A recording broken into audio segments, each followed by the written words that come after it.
Julien, Ombline, est-ce que vous reconnaissez ce bruit ? Oula, Ah oui, c'est ça c'est le bruit c'est le bruit d'un vinyle. Voilà, le Ouais, mais craquement. qu'il faut nettoyer, hein. Oui. Ouais, avec la petite brosse en Le craquement d'un vinyle, un bruit si particulier mais si délicat aux oreilles des mélomanes.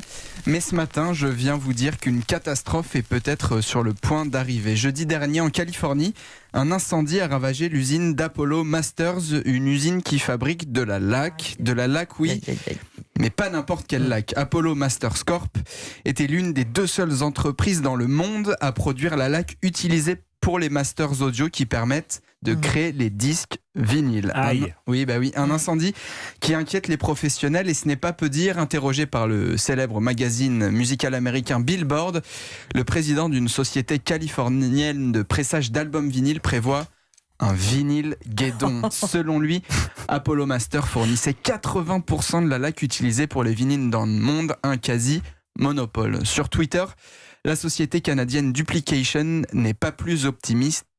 C'est un désastre, disent-ils.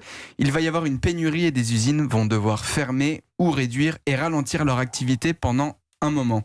Mais plus encore, cette possible pénurie pourrait affecter beaucoup plus largement le monde de la musique, les groupes et les labels ou les ingénieurs du son par exemple.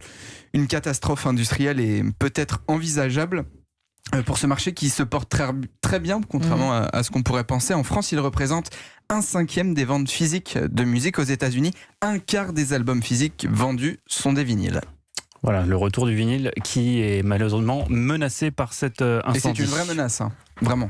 Bah oui, 80% de la laque pour les vinyles. C'est embêtant. Surtout que Il y a des presses en j'imagine que, Europe, en plus. j'imagine que l'usine va pas être reconstruite comme ça en un claquement de doigts. Merci beaucoup Paul Lasserre.